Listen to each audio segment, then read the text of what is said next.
When working with Android, it's important that you understand how to identify each version, because it turns out that each version of Android has two separate identities to it. The first one is the one people are most familiar with, which is the platform version. Right? And that usually follows a numbering of like 1.6 or 2.1 or 4.2 or 4.2.2.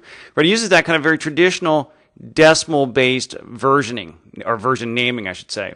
And what the platform version is that it's a collection of the applications that are on the device, the features, behaviors. Right? It's kind of that whole kind of wrapper of the release. Now, also each release has what's called an API level. The API level is what's important to developers.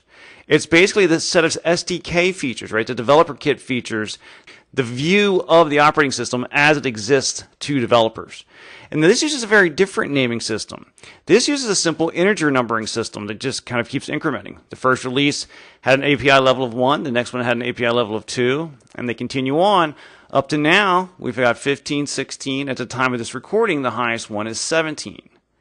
And the way you can think of that is that the platform version, that's kind of the public identity of the release. It's kind of what everybody sees. Whereas the API level is the developer identity. It's the things that we can rely on as developers being there, and it says a behavior that we can rely on being there. Now, there's a relationship, a very predictable relationship between the API levels and the platform versions. Now, every Android platform version has a specific API level. For example, that when Android 2.3 came out, it supported API level 9. When Android 2.3.3 came out, it had API level 10.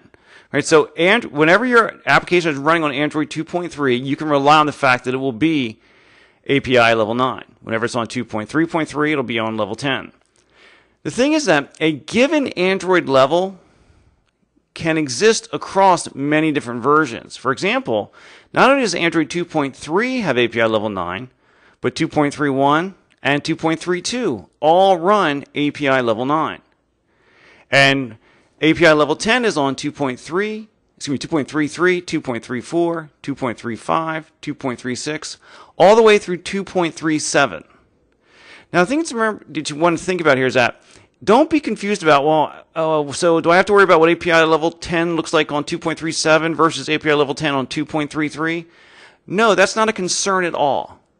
All we care about as developers is the API level. The API level is an assurance of a given level of functionality to an Android developer. So that's our view of the world as developers is we just want to look at that API level.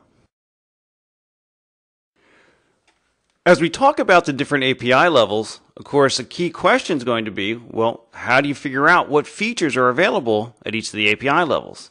And as you would expect, the answer is going to be the documentation. Right? So if I go here, I'm on the developer, or the Android developer site. I'm going to click on this develop link.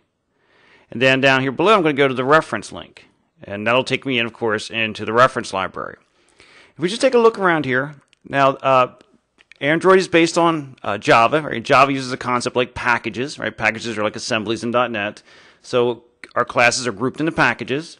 So what I'm going to do here is I'm just going to choose the Android.app package just so we can take a look at what's inside there. It's one we use a lot inside of Android. And what I'm going to do here is let me just scroll down to the bottom. And let's take a look at a couple classes here. So for example, I'm going to take this wallpaper info class. If I click on that, you'll notice here that it says added in API level 7. And so, of course, it says it's available on API level 7. And as you would expect, API levels are backward compatible. In other words, if something was available on API level 7, it's going to be available on API level 8, level 9, and so forth.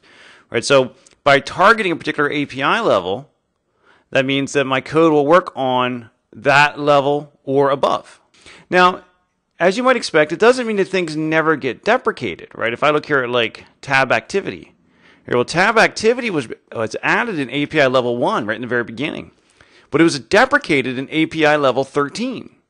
Now, that doesn't mean it was taken away in API level 13, but it means that as of API level 13, you're asked to stop using it. And it also means that it might be taken away at some point. Well, you may be wondering, well, if it might be taken away at some point, then how can I be sure that my code will keep working? And we'll see in a moment that Android actually has a concept where you can inform the OS what was the highest level you tested your app on, and it will make sure that you continue to get compatibility going forward. So it can actually it has the ability to prevent new applications from accessing something that's deprecated, but allow older applications to keep using it. It doesn't do a lot of that yet, but the feature's built into the OS, and we'll see how we can take advantage of that. So let's just see now if I look at a particular class, well, of course, a class may be added at a given level, but that doesn't mean that all the methods existed since that level, right? If we take a look at something like the activity class, let's scroll up here, get to my activity class. I'll choose that. You notice that activity was added in API level 1. We'll talk a lot about activities. They're really a key part of it, a key part of Android programming. But if we scroll down here to some of the methods, let me just scroll down. So I'm down here inside the activity class, and I'm looking at some of the methods on here: on action mode started, on attached fragment, on attached window, and so forth. You'll notice that the API level for each one of those is listed on the side here, right? On action mode started was API level 11. On attached fragment was API level 11. On attached window was API level 5. Now, obviously, you wouldn't want to have to go through here and kind of always have to look and say, oh, what is that method with this API level, or is that method with this API level? We'll see that the documentation actually helps us with that. If you look over here on the left, you'll see that the documentation shows an API level. Right now I'm set for API level 17, which is the highest one available at the time of this recording. But let's say that we're going to decide, well, maybe I think I want to target API level 10. So when we go over here, I can click on this, and I'll change this to API level 10. And you'll notice then that, first of all, a whole package name got grayed out here, right? Some classes are grayed out. And you notice these methods that were from higher API levels are also grayed out. In fact, if I hold my mouse there, it'll pop up in the browser and says that, hey, that requires 11 or higher.